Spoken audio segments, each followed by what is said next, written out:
Good morning class. This is your lecture number 6 of chapter number 2.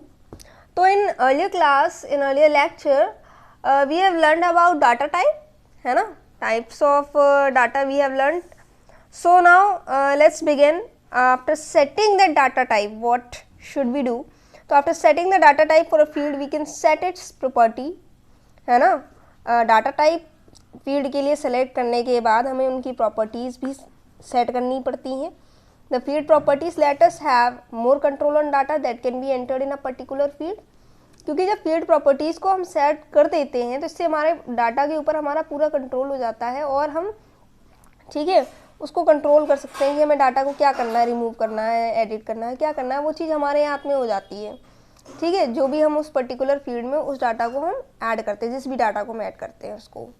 बेटा table के हम लोगों ने जो कंपोनेंट्स पढ़े थे उनमें सबसे पहला क्या था, फील्ड एट्रीब्यूट या data type.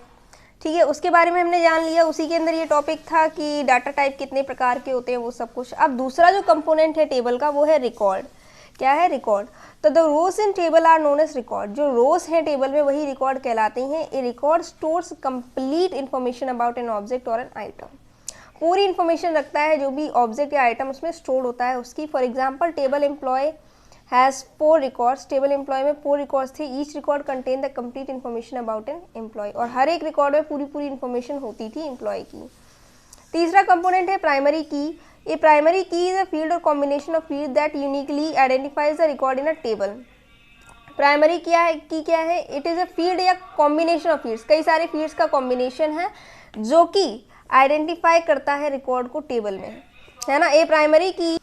A primary key field cannot have repetitive values and cannot be left blank. ना तो हम प्राइमरी की फील्ड को खाली छोड़ सकते हैं, है ना, और ना ही इसमें वैल्यूज़ को हम रिपीट कर सकते हैं. In table E no field can be made the primary key as every employee has a unique employee number. जैसे टेबल में E no field E number field जो है प्राइमरी की हो जाएगा क्योंकि हर एक एम्प्लॉय का अपना ही एक यूनिक एम्प्लॉय नंबर होता है.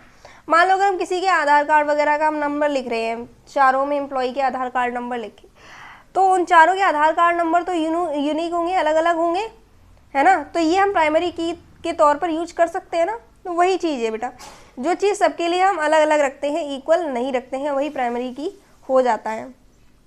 Now comes views of a table. तो there are 2 views in a table. 2 view होते हैं, डिज़ाइन और data sheet.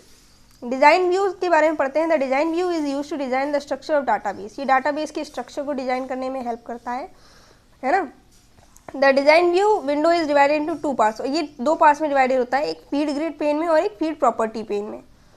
Field grid pen में field names and there description can be defined here. यहाँ उस field के नाम और उनके डिस्क्रिप्शन के बारे में हमें डिफाइन किया जाता है. जैसे यहाँ पर देखिए ये फील्ड ग्रिड पेन है हमारा, है ना. यहाँ पर हमें इसकी पूरी डिस्क्रिप्शंस दे रखी हैं, डाटा टाइप वगैरह बता रखा है.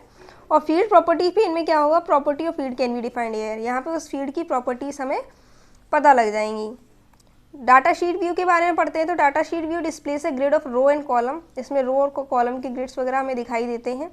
The rows represent the records and the column represent the fields. Rows में रिकॉर्ड आते हैं जबकि कॉलम में फील्ड्स आते हैं. The column header are use to define the name of the field. और कॉलम हेडर में हमें पता लगता है कि उस फील्ड का नाम क्या है.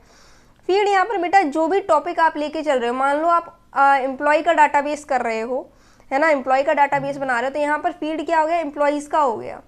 ठीक है, और रिकॉर्ड क्या हो गया, उनकी जो भी डिटेल्स हैं. ठीक है, तो इस चीज़ में कभी भी कंफ्यूज मत होना कि फील्ड क्या है और डाटाबेस क्या है. यहाँ पर फील्ड ग्रिड पेन है, फील्ड प्रॉपर्टी पेन है, तो बस ये कुछ नहीं, उस फील्ड के बारे में दे रखा है ना.